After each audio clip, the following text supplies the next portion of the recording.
sobre a Bíblia como livro, né? Sobre a Bíblia como livro.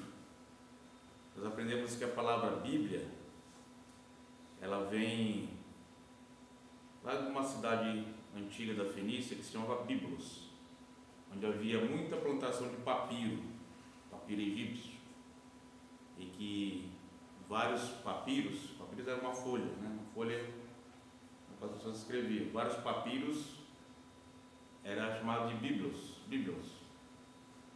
Daí vem a origem da palavra Bíblia, que quer ser vários livros ou coleção de pequenos livros.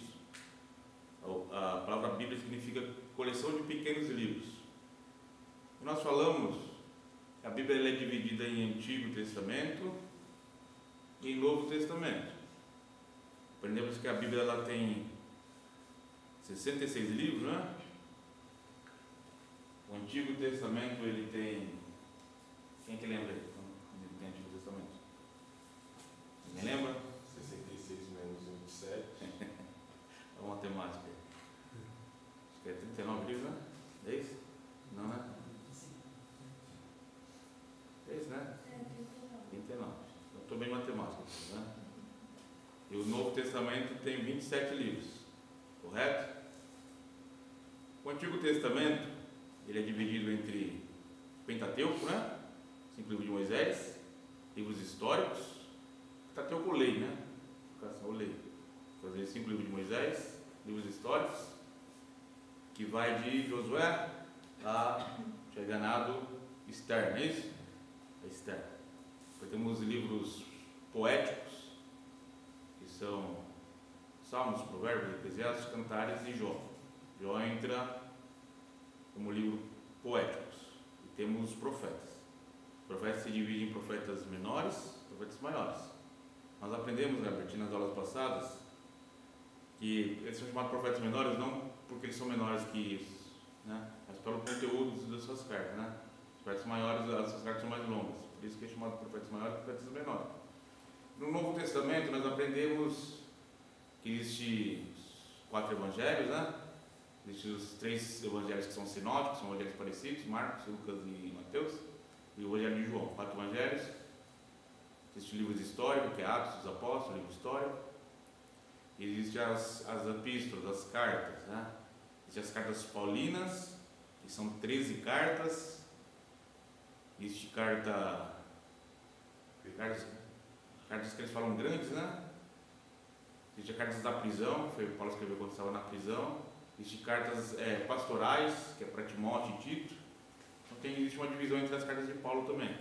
Existem as cartas gerais, né? Cartas gerais, epístolas gerais, são epístolas de Hebreus, epístolas de 1 e 2 João, Tiago, 1 e 2 3 João, 1 e 2 Pedro.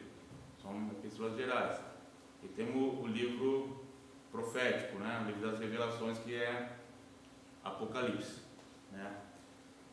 Então essa é a divisão da Bíblia, irmã Margarida. Nós aprendemos na aula passada. Alguém mais lembra que nós aprendemos na aula passada? Uma coisa relevante que nós aprendemos na aula passada? Não, né? Então, A divisão tríplice da Bíblia. isso, judaico, né? Nós fazemos uma divisão, né? Mas a divisão judaica é lei, profetas e escritos, ou salmos, né? Que eles chamam, né? Essa é a divisão judaica, né? Dos livros, né? Porque até Jesus também falou, né? Sobre lei, profetas e salmos, né? Essa é a divisão que os judeus fazem. Mas nós já fazemos outra divisão no Antigo Testamento. Tá bom? Herbert, a aula que vem vai ser bastante interessante, que nós vamos falar sobre formação do cânon, né? Aí você vai poder, muitas dúvidas que você tem, vai poder ser tirado, tá bom? Na aula que vem, tá bom? Do cânon, como foi formado o cânon, né? O Antigo Testamento, o Novo e assim por diante, tá bom? Vamos falar da aula 2, a Bíblia como palavra de Deus. O diabo tem feito de tudo para difamar a Bíblia. E uma de suas principais estratégias tem sido a disseminação de falso ensino, e que as Escrituras não é a palavra de Deus, mas apenas a contém a palavra de Deus. Na aula de hoje, estudaremos alguns assuntos relacionados à Bíblia como palavra de Deus. Em resumo, nota-se na Bíblia duas coisas: o livro e a mensagem. Na aula anterior estudamos a Bíblia como livro, agora usaremos como uma palavra ou mensagem de Deus. Então, nos dias de hoje, nós temos muitos ataques à Bíblia. A Bíblia. Alguns dizem que a Bíblia, mamãe, foi escrita por homens, né? Escrita por homens, então por isso ela não poderia ser a palavra de Deus. Outros dizem que a Bíblia ela contém a palavra de Deus, mas ela não é. Contém, algumas coisas são inspiradas por Deus, outras coisas não são inspiradas por Deus. Então nós vemos hoje um conflito muito grande, e até dentro da igreja também. Tem a teologia liberal, que ela diz o quê? Que a Bíblia ela tem que ser atualizada nos contextos de hoje, né? Que a Bíblia ela contém a palavra de Deus, mas ela não é a palavra de Deus, que a Bíblia foi escrita num contexto antigo, então ela tem que ser atualizada por Deus de hoje, ou seja, ela tem que ser entendida, compreendida de outra maneira. Então a gente vê isso tudo, né, no dia de hoje. Nós vemos que a verdade, Herbert, ela é relativa, né? Cada um pode ter a sua verdade, que a Bíblia não é a palavra de Deus absoluta, que ela não é a verdade absoluta. Então, nós vemos isso tudo no dia de hoje, até mesmo dentro das igrejas. Nós vamos falar sobre isso hoje. Pode passar, João, por favor. Aí passou, né? Obrigado. O estudo da Bíblia tem por finalidade principal o conhecimento de Deus. Isso é visto desde o primeiro versículo dele, da qual se dá nota que tudo tem o seu centro em Deus. Então, através da palavra de Deus, através da Bíblia, Deus se revela a nós. Deus ele se revela de algumas maneiras, e uma das maneiras dela se revelar é através da Bíblia. Através da Bíblia nós passamos a conhecer a Deus, que Deus é santo, que Deus é soberano, que Deus é onisciente, que Deus é onipotente, que Deus é imutável, que Deus é criador de todas as coisas foram feitas por Ele. Então Deus passa a se revelar para nós através da Bíblia. Deus é o centro da Bíblia. A Bíblia começa como? E no princípio criou Deus os céus e a terra. Então começa com Deus criando, né? Deus criando, né? E fecha no livro de Apocalipse, né? Portanto, a causa motivadora de ensinar a Bíblia aos outros deve ser a de levá-los a conhecer a Deus. Se chegarmos a conhecer o livro e falharmos em conhecimento a Deus, erramos no nosso propósito e também no propósito de Deus por meio de seu livro. Seria baldado, né? Seria de balde, né? Melhor que conhecer a palavra de Deus é conhecer o Deus da palavra. Então, o principal motivo de nós conhecermos a Bíblia é nós conhecermos a Deus. Através da Bíblia, nós passamos a conhecer a Deus. Eu não posso ensinar os irmãos apenas conhecimento. Através do ensinamento bíblico, tem que ensinar as pessoas a conhecer a Deus, a ter um relacionamento com Deus, saber quem é Deus, né? Então, melhor do que conhecer, ter o conhecimento da Bíblia, melhor é conhecer o Deus da Bíblia. E isso por isso que estudamos a Bíblia. É como ouvir dizer que o estudo teológico das Escrituras tira a espiritualidade das pessoas. E eles baseiam esse argumento no versículo de 2 Coríntios 3,6, que diz: não da letra, mas do Espírito, pois a letra mata, mas o Espírito vivifica. Mas será que é isso mesmo que esse versículo quer dizer?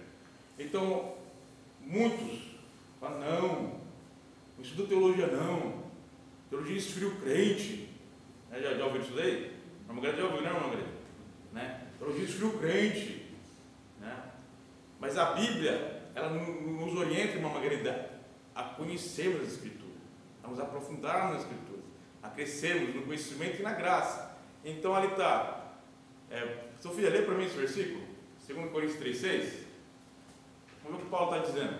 E muitos usam esse versículo para dizer que a letra mata, né? Então, você vai ler teologia, a letra mata, o Espírito vivifica. 2 Coríntios 3,6. Pode colocar, irmão, se quiser também.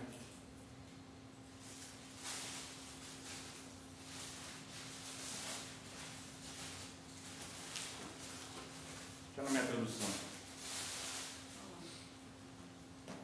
o qual também nos capacitou para sermos ministros do novo pacto, não da letra, mas do Espírito, porque a letra mata, mas o Espírito vivifica. Então, quando Paulo está falando da letra ali, de que letra ele está falando? Será do ensino bíblico? Do ensino da Escritura? De que tipo de letra ele está falando? O que vocês acham? Vamos lá. Da lei de Moisés. A lei de Moisés. Está falando que a lei mata, né? Porque a lei, Herbert, ela aponta o pecado. Aponta. Ó, aquele que pecar, morrerá. Mas ela não soluciona a causa do pecado.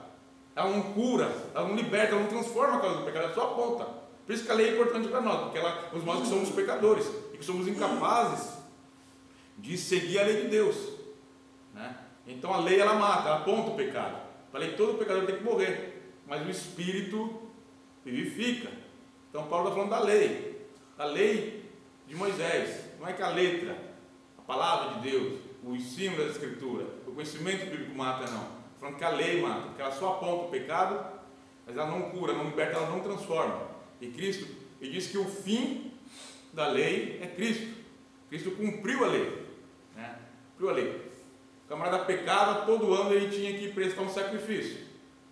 Todo ano. Cristo não, fez um sacrifício uma vez por todas. Um sacrifício perfeito, o sacrifício de Cristo. Não existe mais necessidade de sacrifício para salvação, tá? Para salvação. Não existe mais necessidade de sacrifício para salvação. Cristo fez o sacrifício completo. Se alguém vier, tem que fazer um sacrifício, tem que fazer. Não. Salvação pela fé. Somos justificados pela fé. Bom?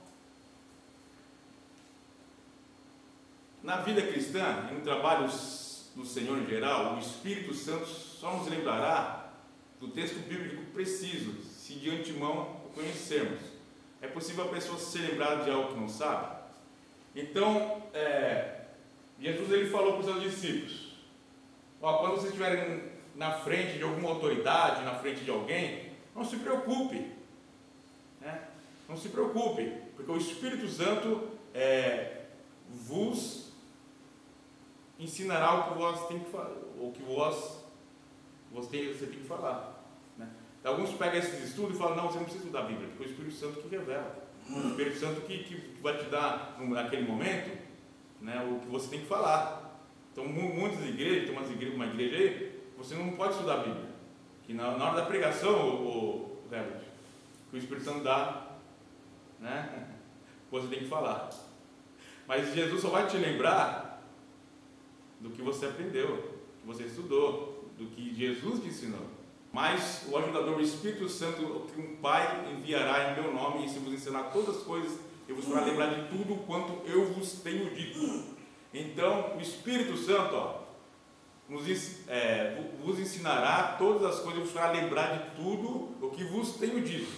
Então, para o Espírito Santo te dar a revelação, te trazer a palavra, ele vai fazer lembrar tudo que Jesus nos ensinou. Então, você tem que ler, você tem que estudar a palavra de Jesus, para que o Espírito Santo possa te trazer essa revelação no momento que você precisa dela, né? Agora, a pessoa nunca abriu a Bíblia, não estuda a Bíblia, vai falar besteira durante os irmãos, né? Durante os irmãos, né?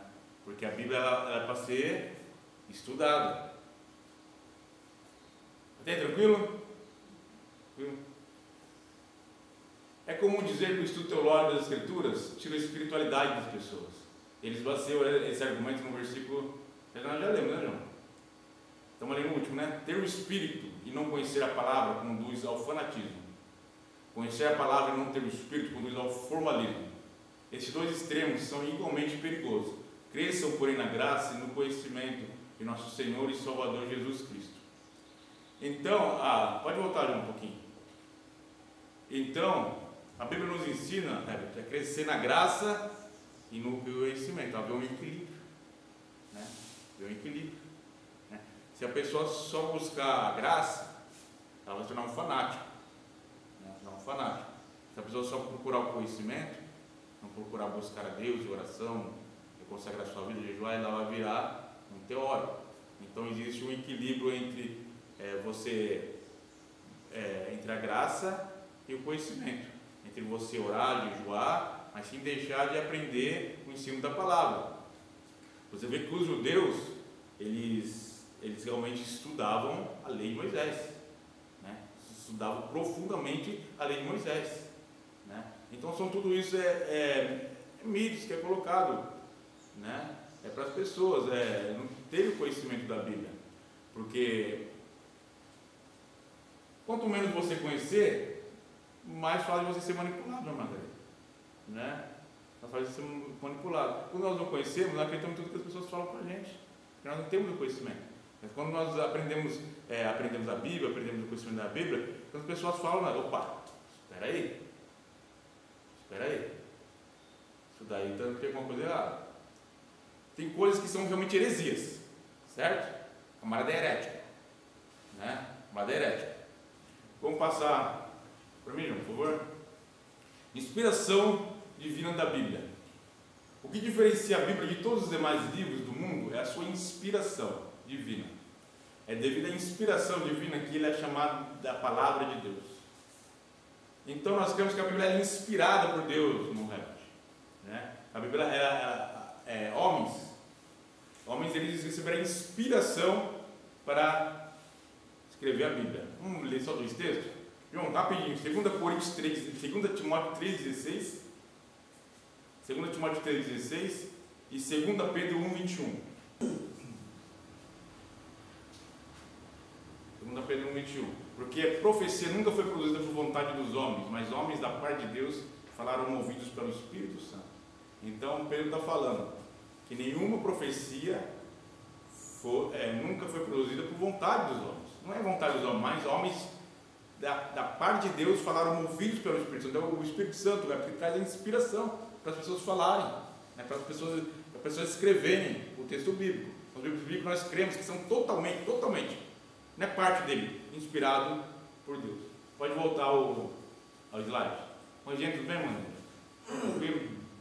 Bom, a palavra inspiração proveniente do termo grego teopneisto, que significa literalmente soprado por Deus, significa influência plenamente sobrenatural de Deus, exercida pelo Espírito Santo sobre alguns homens divinamente escolhidos para uma missão específica, transmitir mediante a palavra escrita a mensagem do Criador. Então, a palavra inspirado no grego, se você olhar o grego, está aquela palavra lá, teopneisto. Acho que em 1 e 2 Timóteo está essa palavra, você olhar no seu texto aí.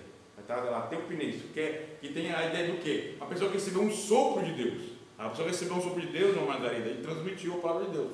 Essa é a ideia. É inspiração. A pessoa recebeu um sopro de Deus e transmitiu a palavra de Deus.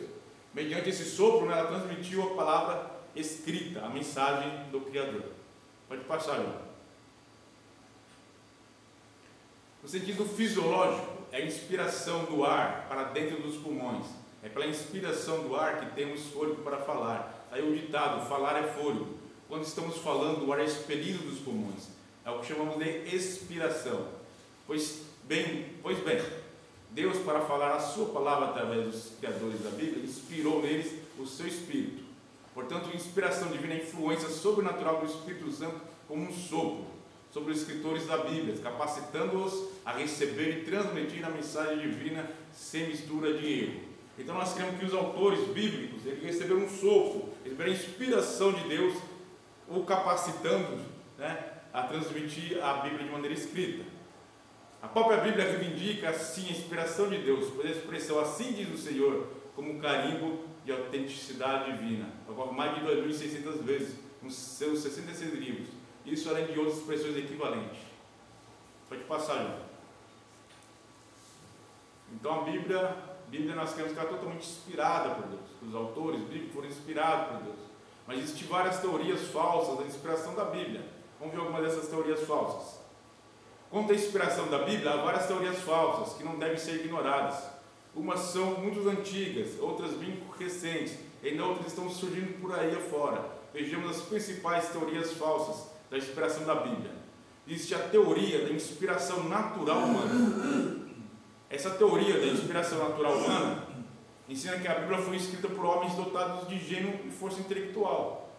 Então, Herbert, essa teoria da inspiração natural humana é que a Bíblia foi escrita por gênios, né? Por gênios, que nem Einstein, que nem Michelangelo, que nem esses gênios.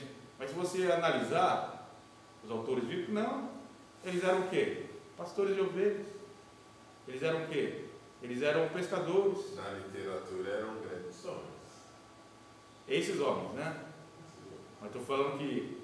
Estou falando dos profetas. Os profetas, sim. Sim, mas eram homens comuns, não eram nenhum gênios.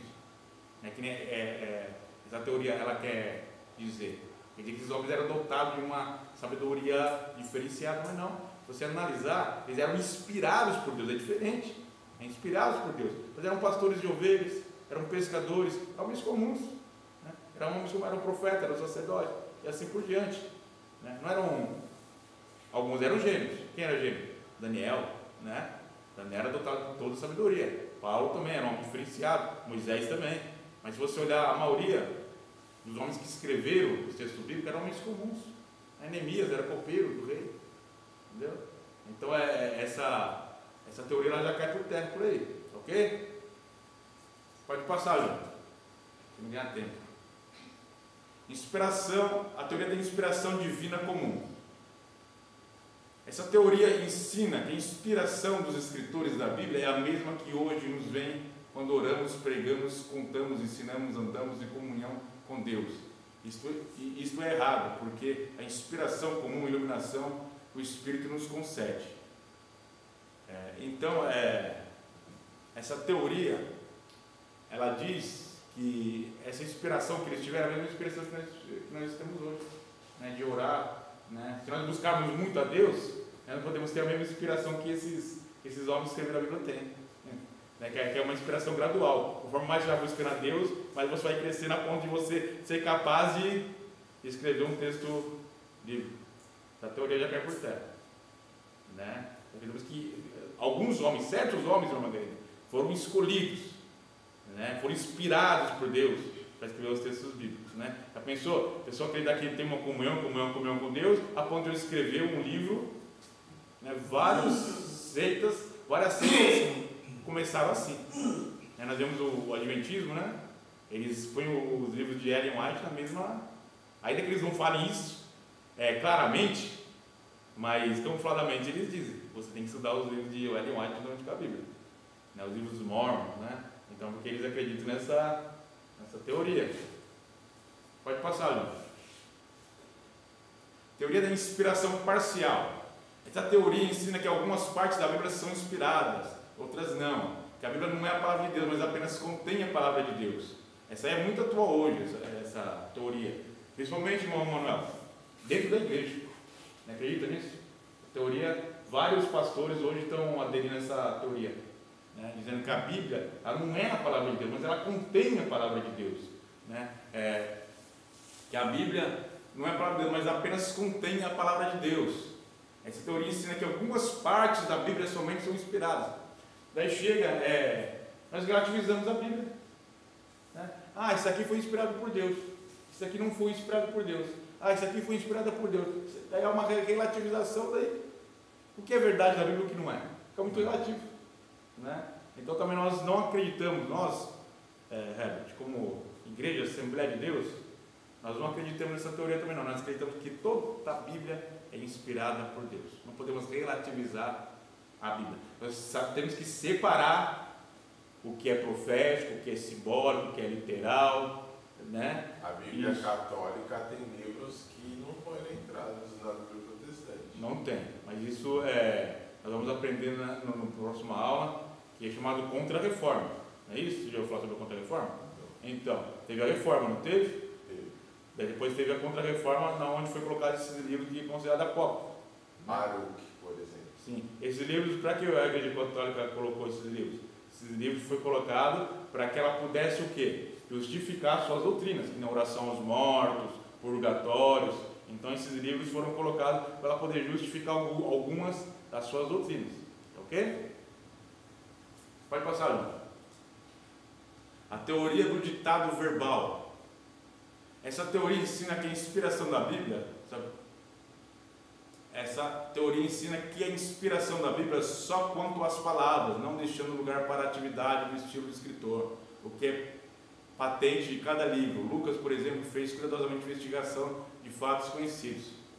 Então, o que diz essa teoria? Já viu Chico Xavier? E descia um espírito sobre ele e ele escrevia? Então eles acreditam nisso.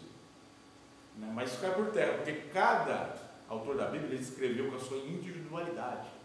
Que nem Lucas. Lucas ele foi um historiador, ele escreveu, ele pesquisou, ele foi atrás das pessoas, ele entrevistou as pessoas para fazer o seu evangelho, o evangelho de Lucas. Mateus, ele é um evangelho que o quê? Que ele quis convencer os judeus que Jesus era o cumprimento das profecias. Jesus era o cumprimento das profecias. Então, não é uma psicografia, não é uma psicografia, mas Deus respeitou a individualidade de cada um dos escritores bíblicos. Cada um escreveu com a sabedoria que lhe foi dada. Que nem Pedro falou. Pedro fala o quê? Que Paulo escreveu com a sua sabedoria, de maneira que alguns pervertem as palavras de Paulo. Ou seja, Pedro está dizendo, não, Paulo escreveu de uma maneira sábia, de uma maneira inteligente, que muitos tentam perverter as palavras de Paulo. Então cada um escreveu nas suas características, uns de maneira mais simples, outras de maneira mais respeitando a sua individualidade. Não foi uma psicografia. Pode passar, João. Teoria correta da inspiração divina. A teoria correta da inspiração da Bíblia é chamada teoria de inspiração plenária ou verbal. Então, a teoria correta que nós cremos é a teoria da inspiração plenária ou verbal. Ela ensina que todas as partes da Bíblia são igualmente inspiradas, que os escritores não funcionaram quais máquinas inconscientes, que houve cooperação vital e contínua entre eles e o Espírito de Deus, que os capacitava. Afirma que os homens santos escreveram a Bíblia com palavras do seu vocabulário, porém sob sua influência tão poderosa do Espírito Santo, que o que eles escreveram foi a palavra de Deus. Então nós acreditamos que a Bíblia é totalmente inspirada, que Deus usou homens, cada um com a sua capacidade, cada um da sua maneira, para escrever a Bíblia, na qual nós cremos hoje que ela é a palavra de Deus. Até aí, tranquilo? Tranquilo, irmã Sofia? Tranquilo? Bom? Pode passar, irmão. Revelação. Nós falamos sobre a inspiração, sobre a revelação. A revelação é a ação de Deus pela qual Ele dá a conhecer aos escritores coisas desconhecidas e que o homem por si só não podia saber, coisas que não vêm por meios naturais, como audição e visão. Então nós acreditamos que alguns autores da Bíblia tiveram a inspiração, mas tiveram a revelação também. Então nós vemos João em Apocalipse. Então teve a revelação do Apocalipse. Que a própria palavra Apocalipse significa revelação. A revelação que Jesus deu a seu servo João. Então Daniel teve revelações. Revelações lá dos sonhos de Nabucodonosor, dos impérios mundiais e assim por diante. Então existe a inspiração e existe a revelação que Deus deu a alguns autores também. Revelações que se cumpriram. Inspiração nem sempre implica em revelação. Então uns foram inspirados, teve inspiração para escrever a Bíblia, foram soprados pelo Espírito Santo, soprados por Deus escrever a Bíblia, e outros tiveram inspiração e revelação. Nem sempre inspiração e revelação vão andar junto. Revelação é quando a pessoa tem uma revelação de algo que ainda iria acontecer, uma revelação. Daniel, João e assim por diante. Toda a Bíblia foi inspirada por Deus, mas nem toda ela foi dada por revelação. Lucas, por exemplo, foi inspirado a examinar trabalhos já conhecidos, escreveu o evangelho que traz o seu nome. Então Lucas teve a inspiração. Lucas fez uma investigação dos fatos sobre Jesus Cristo. O mesmo se deu com Moisés, que foi inspirado a registrar o que presenciava como relato Pentateuco. E João, no livro de Apocalipse. Pode passar, João. A perfeita harmonia e a unidade da Bíblia. A existência da Bíblia até os nossos dias só pode ser explicada como um milagre. Há nela 66 livros escritos por cerca de 40 escritores, cobrindo um período de 16 séculos. Esses homens, na maior parte dos casos, não se conheceram, viveram em locais e datas diferentes, tiveram várias profissões, escrevendo em duas línguas principais, hebraico e grego. Então nós cremos que a Bíblia ela é um milagre. Por quê? Ela foi escrita por 40 autores, homens diferentes, 16 séculos, 1600 anos, entre Gênesis e Apocalipse, e parece que é um livro só. Você lê Gênesis e Apocalipse, parece que é um livro só, porque existe uma harmonia, dos livros gregos, dos livros bíblicos. Foi escrito em duas línguas, hebraico, o Antigo Testamento escrito em hebraico, e o Novo Testamento escrito em grego. Devido a essa circunstância, em muitos casos os autores nada sabiam sobre o que já haviam sido escrito. Muitas vezes um escritor iniciava um assunto e séculos depois um outro completava, com tanta riqueza de detalhes que somente um livro vindo de Deus podia ser assim uma obra humana. Podia ser assim. Uma obra humana, em tais circunstâncias, seria uma Babel indecifrável.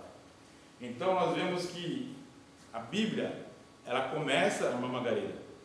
E parece que o outro autor que vem logo em seguinte, ele continua, parece que é uma história só. Nós vemos o que? Jeremias falando sobre que o povo iria ficar na Babilônia por quantos anos?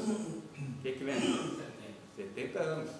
Aí o povo ficou 70 anos na Babilônia. Daí conta a história deles na Babilônia. Vamos ver os livros lá, contando a história deles, Daniel, contando eles na Babilônia. Depois vemos eles retornando, e em Esdras e Neemias. Então nós vemos uma continuidade, temos que a harmonia no texto bíblico. Se fosse uma obra humana, seria uma Babel. Você não ia compreender nada, começar aqui, uma bagunça, você não ia compreender nada, mas a Bíblia não. Você lê ela de Gênesis a Apocalipse, você vai ver que existe uma cultura judaica não ajudou nisso? O quê? A ter essa unidade na formação da Bíblia. A lei, os profetas. Então, ajudaram sim. A lei, a Torá. Sim, mas isso tudo é porque nós acreditamos que os livros judaicos, do Antigo Testamento, eles são inspirados por Deus também. Então, existe uma harmonia. Para nós compreendermos o Novo Testamento, como já vou falar na outra passada, nós precisamos ir até o Antigo Testamento. Precisamos ver no Antigo Testamento que Deus é santo, é soberano, e que o homem é pecador. Que Deus deu leis para o homem, mas o homem nunca poderia ser salvo pelas leis. Então nós chegamos a Jesus Cristo. O homem necessita de um Salvador. Pelas suas próprias obras, suas próprias atitudes, suas próprias ações, o homem não pode ser salvo. Não tem condição de ser salvo. O homem não pode agradar a Deus. Porque a justiça dos homens, as obras dos homens é como um trapo de imundície. Não agrada a Deus. A maior justiça que você fizer, o maior bem que você fizer para Deus, ele é trapo de imundície. Porque vem de um interesse pessoal. Não é totalmente puro. Então o homem não tem como agradar a Deus. Nós chegamos a Jesus Cristo. Está lá em Isaías. Levou sobre si os nossos pecados. O castigo que nos traz a paz está sobre ele. E sobre as suas pisaduras somos sarados. Por quê? Porque através de nossos próprios esforços nós somos capazes. Então há tudo uma harmonia. Nós compreendemos por que Jesus vem. Por que Jesus vem. Então é uma Bíblia que existe uma harmonia do início ao fim. Nós já falamos, para passar, João. A inerrância bíblica. Nós acreditamos que a Bíblia ela é inerrante. Não há na Bíblia contradição doutrinária, histórica ou científica. Uma coisa maravilhosa é que está unida. Não faz apenas na superfície. Uma coisa maravilhosa é que esta unidade não jaz apenas na superfície. Quanto mais profundo for o estudo, tanto mais ele aparecerá. Se alguma falha for encontrada na Bíblia, será sempre do lado humano, como tradução mal feita, grafia imprópria, interpretação forçada, má compreensão de quem estuda, falsa aplicação no sentido do texto.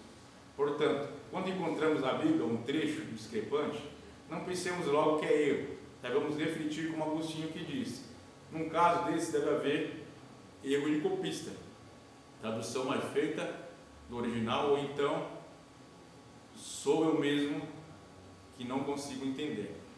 Então nós acreditamos que a Bíblia ela é inerrante. A Bíblia não contém erros. Erros que nós falamos erros doutrinários. Os erros na Bíblia podem ser erros de interpretação, nós interpretamos de maneira errada, erros de cópias, Como nós falamos na aula passada, a Bíblia é feita manualmente. né? Cópias e cópias e cópias e cópias e cópias, cópias, essas cópias, até nós chegarmos no que nós estamos hoje, né?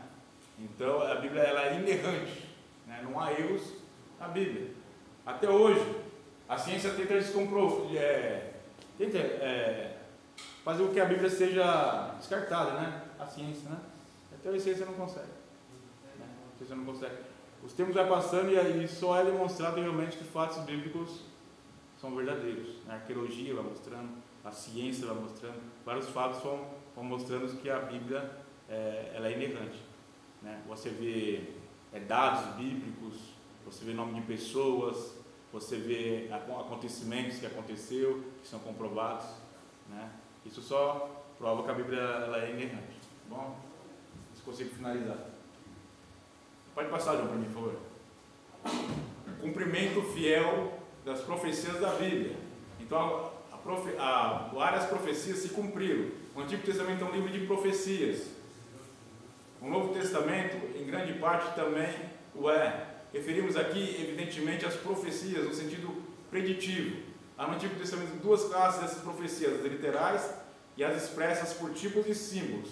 Então, a Bíblia, ela é um livro de profecias cumpridas, uma margarida, né? Essas profecias podem ser faladas pelos profetas, coisas que os profetas falaram e que se cumpriram, né? Sobre o Messias, sobre acontecimentos, sobre o povo na Babilônia, assim por diante, né? Que são fatos que eles profetizaram e aconteceram.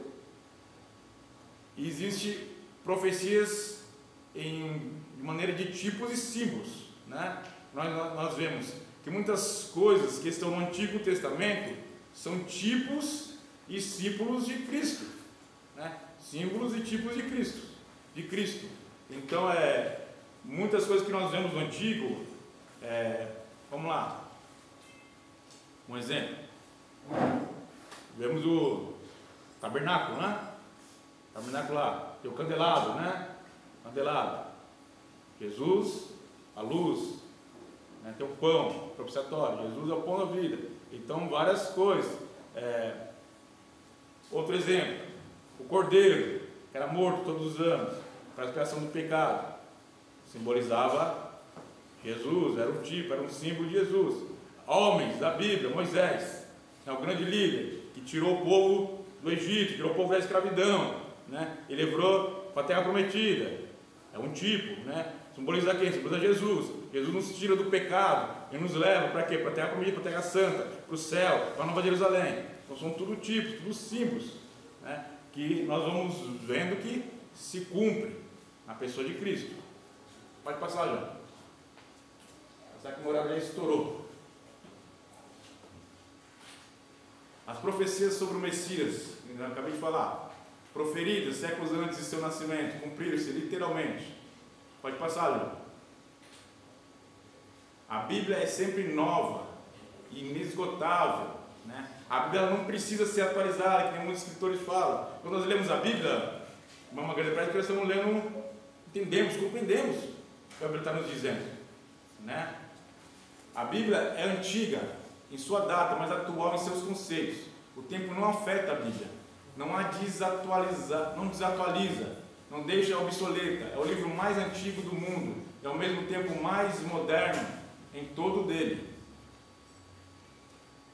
A Bíblia é familiar a cada povo e indivíduo. Através do mundo inteiro, qualquer crente ao ler a Bíblia recebe a sua mensagem, como se esta for escrita diretamente para ele. Então a Bíblia foi escrita por quê? A maioria que escreveu a Bíblia foram judeus, né? Mas você vê que nós, se lemos a Bíblia, parece que a Bíblia foi escrita para nós também. Mesmo sendo escrita a maioria por judeus, né? Lucas era grego, né? Quem mais não era judeu da Bíblia? Lucas, só Lucas, né? Só Lucas. Parece tudo escrito, não, parece que foi escrito para nós. Compreendemos a Bíblia, quando ele fala, o Senhor é meu pastor, parece que está falando para nós, né? Poderia ser um livro que somente judeus entendessem, mas não. Quando nós lemos a Bíblia, parece que nós, todos, em qualquer povo, qualquer lugar, conseguem compreender a Bíblia. O eunuco. Oi? O eunuco. É o eunuco, né? Ele não entendia o texto de quem estava falando, né? De quem está falando, porque era Isaías 53, né? Ele falou de quem? De quem ele está falando? Daí Filipe foi auxiliado. Né? Mostrou que falava do Cristo. Né? Do Cristo. Né? Que ele não tinha forma, né? Não tinha formosura. Né? Mas levou sobre si os nossos pecados. Né? O castigo que nos para estar sobre ele, como uma ovelha, né? Foi levado ao matadouro. Então tudo isso ele mostrou que se cumpriu em Cristo. Pode passar, João. Passou já? A influência benéfica na pessoa da Bíblia. Nós falamos nela passar a Bíblia, que é o único livro que ela tem o poder de transformar as pessoas. Ela tem influência na vida das pessoas. É o único livro que quando nós lemos ela, o autor está conosco. O Espírito Santo está conosco, nos auxiliando na leitura dela. Né? E nós vemos que você lê qualquer livro, ela não tem esse poder que a Bíblia tem, de transformar as pessoas. Né? A pessoa é viciada, a pessoa é criminosa, a pessoa quer. Mas quando a pessoa se encontra com a Bíblia, ela tem esse poder de transformar as pessoas. Então a influência benéfica da Bíblia nas pessoas e nas nações. Porque a Bíblia transformou várias nações também. Você estudar a história, né? Várias pessoas, irmão, vários povos foram transformados por causa da Bíblia. Né? Por causa da Bíblia. Ok? Vamos passar. Conclusão. Sobre a origem da Bíblia. Deus é o único que pode ter sido autor da Bíblia. Por quê? Homens ímpios jamais irão produzir um livro que sempre o está condenando. Então você acha que homens, a Bíblia foi escrita por homens, esses homens iam escrever um livro que toda vez está condenando eles, apontando o pecado deles? Homens justos e piedosos jamais cometeriam um crime de escrever um livro e depois fazerem o mundo crer que esse livro é a obra de Deus. Então um homem justo, ele jamais ia escrever um livro e falar, esse livro é a obra de Deus, esse livro é inspirado pelo Espírito Santo. Ele ia querer um mérito para ele, né? Para ele. Os judeus e guardiões da Bíblia jamais poderiam ser os autores dela, pois ela sempre condena suas transgressões, pondo seus defeitos à descoberta. Também, se eles tivessem podido mexer nela, teriam apagado todos esses males, idolatrias e rebeliões contra Deus nela registrada. Então, se a Bíblia fosse por judeus, não fosse inspirada por Deus, pelos homens judeus, você acha que os homens judeus escrevem Bíblias que os condenam, mostram a idolatria deles, mostram a rejeição deles a Deus, tudo isso? Então, a Bíblia é Deus falando ao homem, Deus falando através do homem, é Deus falando com o homem, é Deus falando a favor do homem, mas é sempre Deus falando. Amém? Tudo bem, seus irmãos?